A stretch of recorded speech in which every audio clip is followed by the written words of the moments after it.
Did you find them? I remember the first day of school and kids picking on me, making fun of me and telling me I'm a poor immigrant. Wow. I mean, it was my mom and dad escaping from a country, coming to Canada on a boat with one suitcase, didn't speak the language, had no money. My dad was in jail, could never go back. Poverty wasn't my mindset. And I think that's a big difference. I think poverty is a learned mindset, and I think abundance is a learned mindset. There is no car I want to buy, or no jet I need to buy, or no home I need to buy to fulfill me. I want to feel like when I'm on my deathbed, that I say, I couldn't have done more. Wow. Was it an energy shift, a thinking shift, or an action shift that allowed you to say, I'm now creating abundance in my life? Yeah, that's a great question. And welcome to the School of Greatness. We have a big guest today. Robert is here to share game-changing insights about the difference between hard work and smart work, why real wealth requires more than just passion, something really important which he shares, and how to maintain joy while pursuing ambitious goals, which most successful people I know don't know how to experience joy because they're so focused on the future. And he shares why it's necessary, especially in this time. I'm very excited about this. Welcome back, everyone, to the School of Greatness. I'm very excited about our guest. We have the inspiring Robert Herjavec in the house. So good to see you, sir. Thank you for having me. Welcome. I've watched you for, I guess, 15 years now on Shark Tank, or 15 plus years. 17 years on Shark Tank. We have many mutual friends that you're buddies with that I've had on the show as well. And you just have an inspiring story and an inspiring life. And I'm glad we got to connect a little bit before this, because you've been inspiring young and old entrepreneurs for many years to learn about how to grow their business, how to launch a product, how to package and position their product. And I mean, your story is pretty fascinating because you're an immigrant, you're an immigrant family. I think you came to Canada when you were 8. Mm-hmm. But you didn't have anything. Your dad didn't have any money. You guys were living in extreme poverty. So how do you learn to go from, I guess, a poverty situation and turn it into an abundance mindset? Like, when does that switch for you of like, we're in poverty, whether you knew it or not, but you had a poverty mindset, or maybe you didn't, but you're experiencing poverty. When does that switch on to abundance of wealth mindset? It's a great question. And that's a great question. Somebody asked me yesterday, because they knew my story. I went for a medical, and the nurse was like, oh my God, I read about your story and you came to Canada with nothing, blah, blah, blah. It must have been so hard. And the truth is, it wasn't. I mean, it was my mom and dad escaping from a country, coming to Canada on a boat with one suitcase, and I'm the only child. Wow. So for them, absolutely horrifically hard. Didn't speak the language, had no money. My dad was in jail, could never go back, the whole 9 yards. Wow. Comes to a country, doesn't know anybody, doesn't speak the language. Now, I'm 8 years old, first time on a boat. Like, it's an adventure. It's an adventure. Interesting. Poverty wasn't my mindset. And I think that's a big difference. I think people that are born into poverty or encompassed in poverty, it's harder to get out of. My mindset was joy. Really? So I grew up on a small village with my grandma. Like the traditional vision of poverty with dirt floors, we didn't have a phone. Like it was one of those, like it was a village. There was one phone. But if you want to get a hold of my grandmother, you called the guy with the phone, and he came running. But I didn't know we were poor, because everybody around me lived like we lived. So enjoy. Oh, I mean, everyone around you lived the same. The same. So it wasn't you were rich, I was poor. We all lived in a little dirt floor outhouse. It was fine. Wow. But as a child, we had animals and it was joy. I didn't realize that we were poor until we came to Canada. And when I went to school, I remember this so clearly. Like, I don't remember the journey. I don't remember any of it. My mom thinks I blocked it all out. But I remember the first day of school and kids picking on me and making fun of me and telling me I'm a poor immigrant. Wow. First day of school. First day of school. Because you don't speak English either at this point, right? Or Back maybe then, there was no English classes, so they just threw you in, and that must have been kind of terrifying also. Like, terrifying. I don't know. Terrifying. What's his teacher saying? Don't What's know the kids anybody. saying? Yeah. And I came from an environment where I was really a lot of fun. My dad was the youngest of 15, tons of cousins. And I go into an environment where I literally don't speak the language, and kids are making fun of me. I really don't know why they're making fun of me. So I learned poverty and I learned poor as a situation. So I never thought I was poor. I just thought the situation we were in is poor. And I know it's a very subtle difference, but I think you learn your mindset. And I think poverty is a learned mindset. And I think abundance is a learned mindset.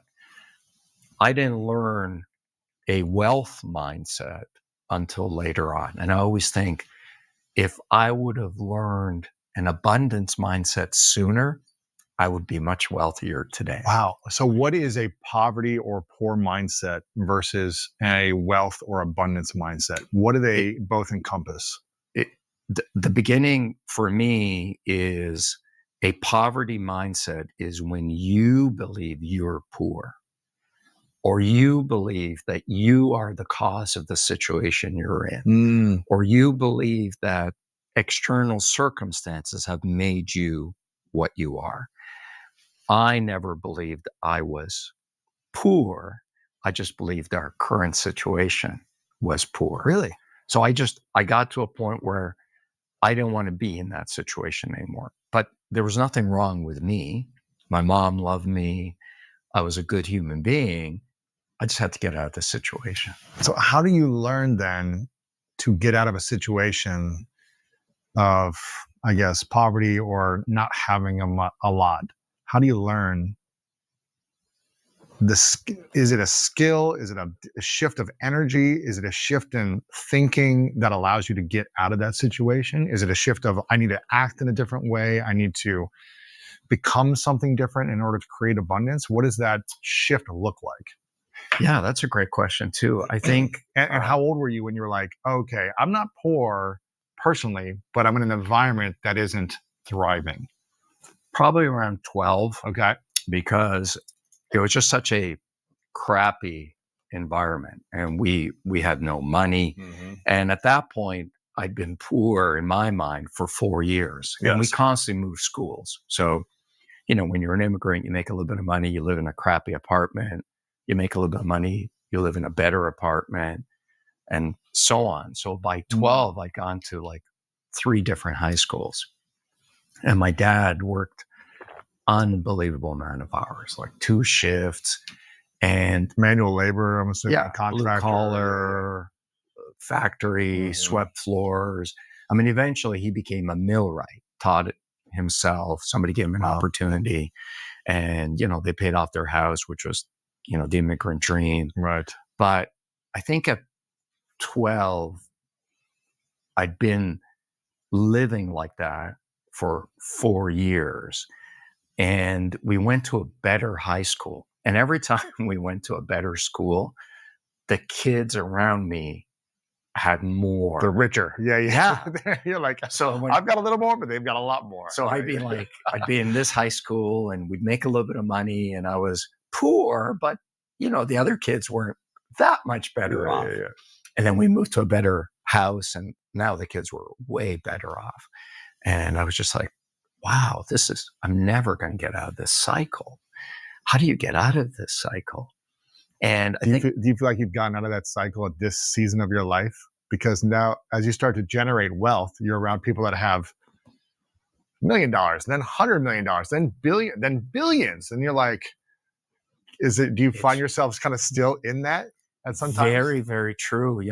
What's the saying? You are the net result of 5 people you hang out with. And I think it's really true. I think that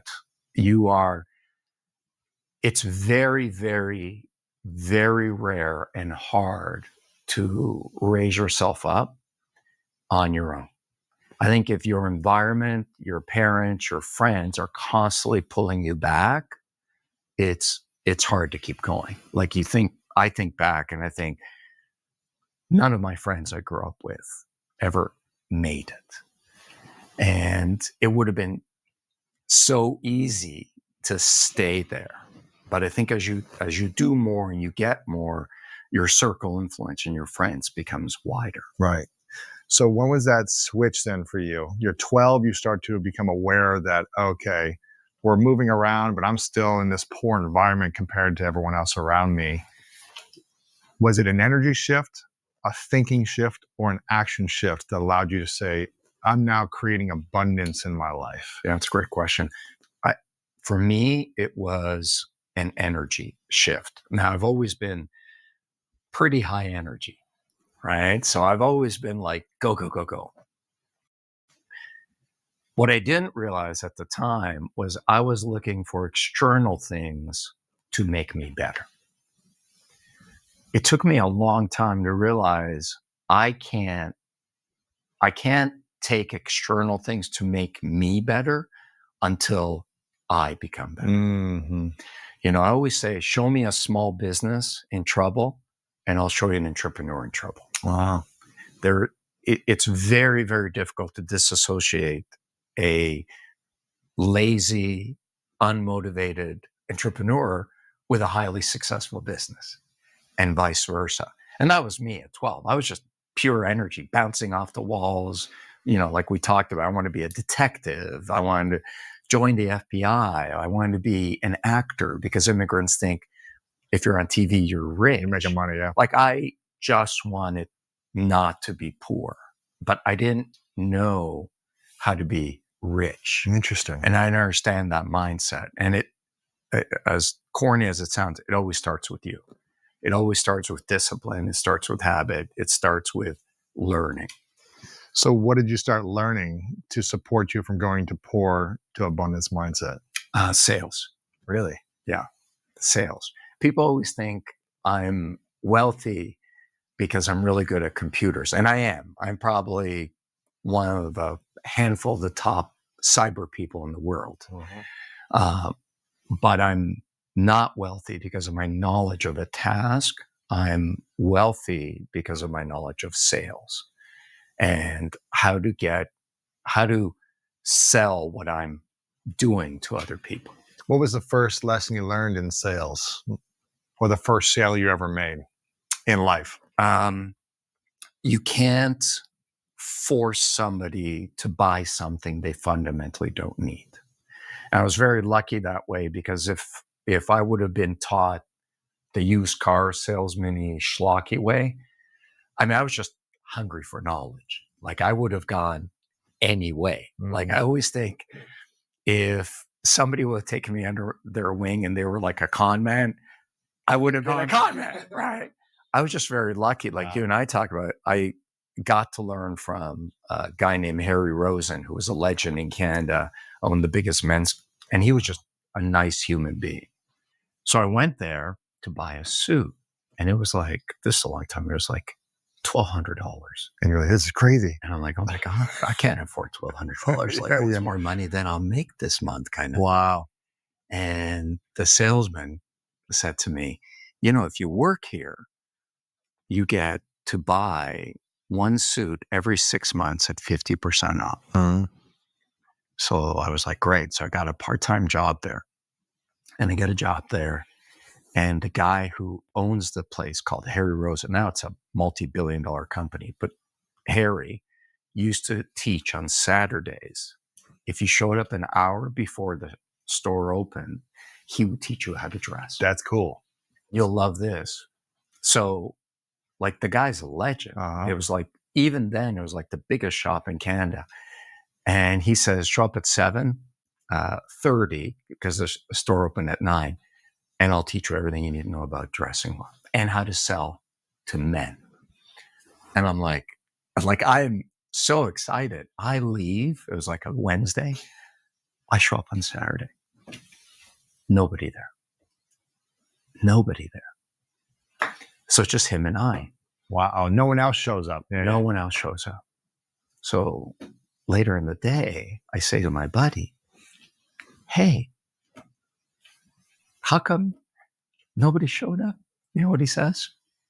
No one's paying me to show up. Oh, interesting. Isn't that interesting? Your friend.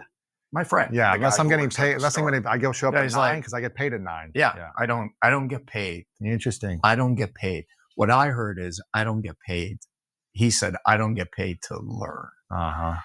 And I always thought, man, I don't need to get paid to learn. I'll learn for free. I'll pay to learn. Yeah, from the best. Like You know what I I mean? thought I would have paid him to Uh-huh. teach me. Mm-hmm. It was great. Where's that? He taught me everything. He taught me everything: how to dress, how to spot someone with money. So I've always been lucky to kind of found. Then I worked for Warren Avis, who started Avis Rent-A-Car. Wow. And like I've just been really fortunate to have great role models who are good human beings. I mean, those two, I guess, mentors and people you worked for, they both have billion-dollar brands now, right? Multiple billion-dollar brands. Yes. That's kind of rare that when you're in your teens, early 20s, you randomly, is it a random thing, or do you just know, oh, this guy could be something one day? That's pretty impressive. You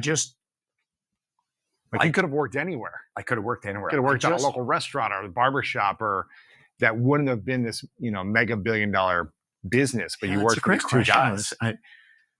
I think, how did I end up there, right? Because I think back and I think none of my buddies got a job at a men's clear. Like what? And so if I think about it, what I've always been good at is not lying to myself. I think I've always been brutally honest with myself. Like I told you, I went on my first sales call, I went to see a customer, and the customer said to me, "You dress like crap." I've never had an ego for success. So if somebody said something to me and there was even an ounce of truth to it, I would take it in. I would leave my ego at the door.